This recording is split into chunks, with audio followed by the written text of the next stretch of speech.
CAA का समर्थन क्यों करें? ये कानून क्यों आया? इस कानून में मुसलमान क्यों नहीं है? सीएए से सबसे ज्यादा लाभ दलित हिंदुओं को कैसे? क्या इससे किसी की नागरिकता छीनी जाएगी? दोस्तों, सभी सवालों के जवाब इसी एक वीडियो में। मुख्य संपादक दिलीप मंडल जी। तो दोस्तों, देखें यह वीडियो और वीडियो को शेयर अभी कर दें और लाइक भी।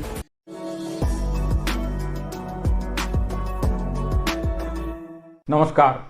यूं तो ये काफ़ी पहले हो जाना चाहिए था, लेकिन शुक्र है देर हुई पर आखिरकार बात हो गई। बात हो रही है नागरिकता संशोधन अधिनियम की, यानी सीएए, सिटीजनशिप अमेंडमेंट एक्ट 2019 की। ये कानून बना 2019 में, लागू हो रहा है 2024 में। 5 साल का डिले ऑलरेडी हो चुका है, लेकिन अब चूंकि लागू हो रहा है तो इस कानून को किस तरह से समझें, इस कानून का विरोध करें या ना करें, इसके लिए वीडियो बनाया गया है। कॉपीराइट फ्री वीडियो है, इसका आप पूरा का पूरा या किसी अंश का किसी भी तरह से इस्तेमाल कर सकते हैं, यूट्यूब या कहीं भी लगा सकते हैं। मैं इस पर कोई राइट्स क्लेम नहीं कर रहा हूं, मैं इस पर कोई रेवेन्यू नहीं ले रहा हूं। तो ये जो सिटीजनशिप अमेंडमेंट एक्ट है, इसको समझने के लिए बहुत इंपॉर्टेंट है कुछ तारीखों के जरिए इसको समझा जाए। और वो तारीखें क्या हैं? एक तारीख 1906, दूसरा तारीख 1947, तीसरी तारीख 1971, चौथी तारीख 2019 और पांचवी तारीख 2024। इन तारीखों के जरिए, 5 तारीखों के जरिए मैं आपको बताने की कोशिश करूंगा कि सिटीजनशिप अमेंडमेंट एक्ट क्या है, इसका विरोध करना चाहिए या इसका समर्थन करना चाहिए। तो देखिए, कहानी शुरू होती है 1906 में। ब्रिटिश भारत है, जिसमें कि अफगानिस्तान का थोड़ा सा हिस्सा, पूरा का पूरा पाकिस्तान, भारत और बांग्लादेश, आज की जो बाउंड्रीज हैं, ये मिलाकर ब्रिटिश इंडिया बना था। तो इसको जब ये आहट आई कि ब्रिटिश लोगों के बगैर हम इस देश को चलाएंगे या थोड़ी बहुत स्वायत्तता आएगी, अपना भी कुछ चलेगा, तो प्रकारांतर में पहले कांग्रेस और उसके बाद मुस्लिम लीग की स्थापना होती है। तो 1906 में ढाका शहर में मुस्लिम लीग की स्थापना होती है और वो धीरे धीरे इस डिमांड की ओर आगे बढ़ता है कि मुसलमानों के साथ इस देश में न्याय नहीं हो पाएगा और हमें एक अलग राष्ट्र चाहिए। और इस राष्ट्र का आधार क्या होगा? इस राष्ट्र का आधार होगा इस्लाम और व्यक्तियों का मुसलमान होना। तो इस आधार पर उन्होंने अपनी राजनीति शुरू की। और आप जानते हैं, जैसा कि उस डिटेल में मैं नहीं जा रहा हूं, कि किस तरह से विभाजन की मांग होती है। अंग्रेजों के सामने सेपरेट इलेक्टोरेट मुसलमानों के लिए मांगा जाता है, अंग्रेज इसको देते भी हैं, अलग अलग हिस्सों में मुस्लिम लीग की सरकारें बनती हैं और उसके बाद वो अलग राष्ट्र की मांग वो करने लगता है। और इसके बाद बहुत बड़े पैमाने पर दंगे होते हैं और भारत के तमाम राजनीतिक दल और ब्रिटिश सरकार इस नतीजे पहुंचती है कि ये विभाजन कर देना चाहिए, क्योंकि इसके बगैर बात नहीं बनती। ये साथ साथ 2 समुदाय नहीं रह सकते हैं, ये कॉम्पेटिबल नहीं है और इनको हमको अलग अलग कर देना चाहिए। तो ये विभाजन यहाँ पर इसकी बात शुरू होती है। ये करते करते आपको 1947 आ जाता है, विभाजन का दिन करीब आ जाता है। विभाजन होना है 14 और 15 अगस्त को। भारत 2 हिस्सों में बंटना है, लेकिन कैसे बंटना है, इसके लिए तो नक्शे पर लाइनें खींची जाएंगी। तो ये काम जो है सिरिल रेडक्लिफ साहब को सौंपा जाता है, जो लॉयर हैं और ब्रिटेन के काफ़ी इलीट परिवार से आए हुए व्यक्ति हैं। उनको ये काम दिया जाता है और इस काम को करने के लिए उनके पास मुश्किल से कुछ हफ्ते हैं, भारत जैसे बड़े देश में, कि कहाँ मुसलमान है, कहाँ हिंदू है, कौन कहाँ बहुल है, कौन कहाँ कम है। ये काम उनको 5 हफ्ते में करना था। तो उन्होंने फटाफट दोनों पक्ष के 2-2 लोग बुलाए और उन्होंने ये एक लाइनें खींच दी। उन्होंने एक लाइन उन्होंने पश्चिम की तरफ खींच दी, एक लाइन पूरब की तरफ खींच दी और कहा कि हमने काम कर दिया। उन्होंने अपने सारे दस्तावेज जला डाले और उसके बाद वो चले गए। तो कोई एविडेंस भी नहीं है कि क्या हुआ। फाइनली खैर ये हो गया और इसके बाद आबादी का बहुत बड़े पैमाने पर एक हिस्से से दूसरे हिस्से में आना जाना शुरू हुआ। इस बीच में बहुत बड़े दंगे हुए और करीब 10 लाख लोग इसमें तबाह हो गए, मारे गए। और इसके बाद करोड़ों लोग इधर से उधर गए और आबादी का बंटवारा हो गया। लेकिन आबादी का बंटवारा पूरी तरह से नहीं हुआ, जो एक तरह से मूल परिकल्पना थी विभाजन की।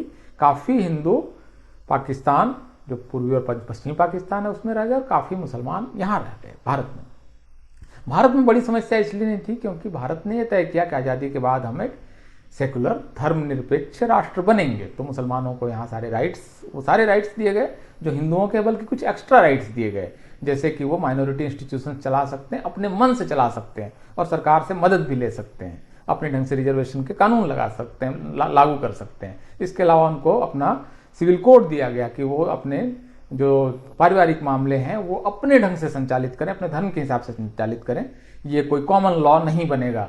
इस तरह के बहुत सारे राइट्स और माइनॉरिटी डेवलपमेंट कमीशन और वगैरह कई सारी चीज़ें, माइनॉरिटी कमीशन वगैरह बनाया गया, तो ये एक उनको कुछ एक्स्ट्रा राइट्स दिए गए। लेकिन ये स्थिति पाकिस्तान की नहीं थी वहाँ। और पाकिस्तान जो है, पाकिस्तान जो पूर्वी और पश्चिम दो हिस्से में था, एक बांग्लादेश बना और पाकिस्तान बना, दोनों इस्लामिक राष्ट्र हैं, और इसके अलावा अफगानिस्तान जो पड़ोस का मुल्क है वो भी इस्लामिक मुल्क है। तो वहाँ पर धार्मिक आधार पर उत्पीड़न शुरू हुए, और चूंकि धार्मिक आधार पर उत्पीड़न हो रहा है तो ये हमको समझना होगा कि इस्लामिक राष्ट्र में धर्म के आधार पर उत्पीड़न मुसलमानों का नहीं हो सकता है। इस वजह से जो कानून बना सीएए में, इस पर काफ़ी लोग सवाल उठाते हैं कि इसमें जो मुसलमान आएंगे उनका क्या होगा।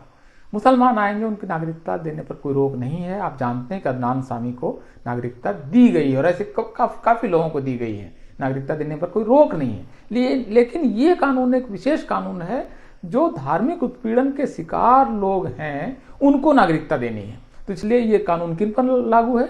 ये कानून हिंदूज पर लागू है, ये कानून सिख पर लागू है, ये कानून बुद्धिस्ट पर लागू है, जैन पर लागू है, पारसी पर लागू है, क्रिश्चियंस पर लागू है, क्योंकि इस्लामिक राष्ट्र में धार्मिक उत्पीड़न का प्रश्न है। तो ये जो लोग हैं, ये जब भारत आना शुरू हुए बहुत बड़ी संख्या में, तो ये क्योंकि आज़ादी के तुरंत बाद ये शुरू हो गया था। आप जानते हैं जोगेंद्र नाथ मंडल की कहानी, वो पूर्वी पाकिस्तान के बहुत प्रमुख नेता थे, डिप्रेस्ड क्लासेस के, शेड्यूल कास्ट के, और उन्होंने सोचा कि दलितों के लिए नर्क तो सब जगह है, क्या इधर और क्या उधर, तो हम यहीं पर रह लेते हैं, कोई फर्क नहीं होगा हमारे जीवन में। और हम उस समय मुसलमानों का उनके साथ कोई बुरा व्यवहार भी नहीं था, तो उसको समझ नहीं पाए। लेकिन जब इस्लामिक राष्ट्र बन गया पाकिस्तान, तो उसके बाद उत्पीड़न शुरू हुआ। 2 साल के अंदर में उनको समझ में आ गया कि हमसे गलती हुई, एक ऐतिहासिक गलती हुई जिसकी कीमत करोड़ों लोगों को चुकानी पड़ी। और जोगेंद्र नाथ मंडल खुद भी 2 साल बाद वहाँ से कानून मंत्री पद से इस्तीफा देकर भारत आ गए, कलकत्ता आ गए, और लोगों का आना फिर शुरू हो गया। मतलब एक क्रम शुरू हो गया, लोग आ रहे हैं। ये सिलसिला तेज हो जाता है जब बांग्लादेश ने भाषा के आधार पर एक अलग राष्ट्र की मांग शुरू की। धर्म, आप देखिए, धर्म जोड़ नहीं पाया उनको, भाषा के आधार पर एक अलग राष्ट्र की मांग शुरू हुई, और वो मांग जैसे तेज हुई तो उत्पीड़न शुरू हो गया बहुत बड़े पैमाने पर। पश्चिम पाकिस्तान के सेना ने उत्पीड़न शुरू किया, उसमें बलात्कार हुए, हत्याएं हुई, संपत्ति लूटी गई, और इसमें से इसका सबसे ज़्यादा दंश झेला किन्होंने? हिंदुओं ने, जिसमें मुख्य रूप से दलित थे। तो ये बड़ी संख्या में 71 के आसपास लोग आने लगे, जिसको कि आप कहते हैं कि वो एक 71 रिफ्यूजी कहते हैं। वो आए तो उस समय की भारत सरकार ने, और खास करके बंगाल सरकार, बहुत निष्ठुर साबित हुई उनको लेकर।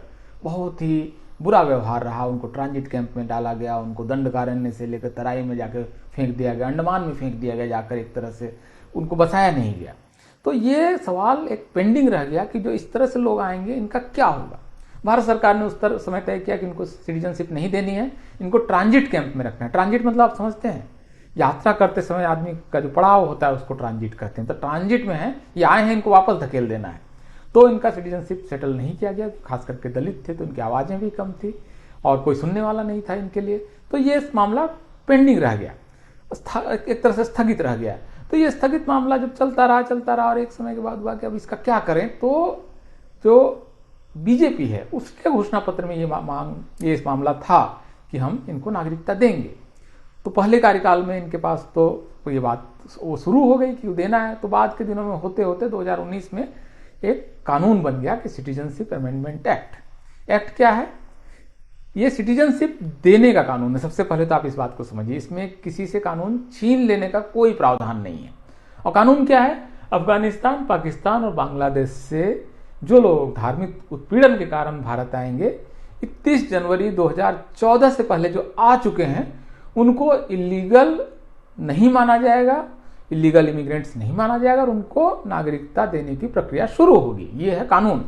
तो ये कानून बन गया, संसद के दोनों सदनों में पास हो गया, राष्ट्रपति से इसका अनुमोदन हो गया, और फिर ये कानून जो है गजट में प्रकाशित हो गया, कानून लागू होना चाहिए था। लेकिन आप जानते हैं कि इससे पहले कितने तरह का विरोध, कितने तरह की अफवाहें, और सरकार से भी इस मामले में गलती हुई कि उन्होंने एनआरसी के साथ इसको मिलाकर लागू करने की कोशिश की, जो कि इस मामले को उसने और पेचीदा बना दिया, जबकि उसको कोई ज़रूरत नहीं थी। कुल मिलाकर बहुत पेचीदा मामला बन गया। उस विरोध की वजह से भारत सरकार ने इसको उस समय लागू करना उचित नहीं समझा।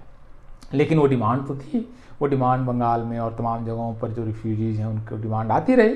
फाइनली 2024 में ये कानून लागू हो रहा है, और फरवरी महीने में, और ये कानून अब जब लागू हो रहा है तो मुझे लगता है कि किसी के लिए इसका विरोध करने का कोई कारण नहीं है। ये धार्मिक आधार पर भेदभाव नहीं करता है, क्योंकि ये धार्मिक उत्पीड़न के शिकार लोगों को मदद देने का कानून है। तो जाहिर है कि इस्लामिक देश में मुसलमानों पर धार्मिक उत्पीड़न नहीं होगा, उनके लिए ये कानून नहीं है। लेकिन इसका आधार मतलब ये नहीं कि वो धार्मिक आधार पर भेदभाव करता है। किसी मुसलमान या किसी भी धर्म के किसी व्यक्ति की नागरिकता ले लेने का इसमें कोई प्रावधान नहीं है। तो इसको कायदे से, चूंकि सबसे वंचित लोगों के, भारतीय उपमहाद्वीप के सबसे अभागे लोगों को नागरिकता देने का कानून है, इसलिए मुझे लगता है कि इसका विरोध नहीं होना चाहिए। कोई वजह नहीं है। आप इसको, कानून को पढ़ें, कानून को समझें, उसकी पृष्ठभूमि को समझें। और मुझे लगता है कि सरकार का विरोध और सरकार का समर्थन एक दूसरी चीज़ है, लेकिन ये ऐसा विषय है जो कि मानवता का प्रश्न है, ह्यूमैनिटी का प्रश्न है और न्याय का प्रश्न है। इस पर आप सब लोगों को इस कानून का समर्थन करना चाहिए, इस कानून का लागू होना चाहिए, और उन सारे लोगों को, भारत के इतिहास के सबसे अभागे लोगों को नागरिकता मिलनी चाहिए। क्योंकि अगर उनको भारत की नागरिकता नहीं मिलेगी धार्मिक उत्पीड़न के कारण जो आस पड़ोस से आ रहे हैं, तो आखिर क्या करना है उनका? आप उनको हिंद महासागर में नहीं फेंक दे सकते हैं, उनको नागरिकता तो देनी ही पड़ेगी। क्या करेंगे आप उनका, उतनी बड़ी आबादी का? तो अल्टीमेटली, और भारत कोई स्वर्ग नहीं है, मतलब धरती का, मतलब ये अमेरिका या जर्मनी या डेनमार्क और स्वीडन नहीं है कि सारी दुनिया के लोग वहाँ जाना चाहते हैं। ऐसे ही ये दुनिया के सबसे गरीब देशों में एक देश है। तो ये कोई यहाँ शौक से नहीं आ रहा है, मतलब यहाँ पर करोड़ों रुपये और डॉलर कमाने के लिए कोई नहीं आ रहा है, बहुत मजबूरी में ही आ रहा है कोई यहाँ पर। तो जो आ रहा है उनको नागरिकता दी जाए। ये भारत के अपने लोग हैं, भारतीय ब्रिटिश इंडिया का जो पूरी बाउंड्री है उसी के अंदर के लोग हैं। तो इनको नागरिकता देने में कोई बुराई नहीं है, इनको नागरिकता मिलनी चाहिए। कृपया इस पर विचार करें। बहुत बहुत शुक्रिया, धन्यवाद। जैसे मैंने कहा कि ये वीडियो कॉपीराइट फ्री है, आप इसका जैसा उचित समझें वैसा इस्तेमाल कर सकते हैं। मैंने इस पर कोई रेवेन्यू या कॉपीराइट का मेरा इस पर क्लेम नहीं है। बहुत बहुत शुक्रिया, धन्यवाद।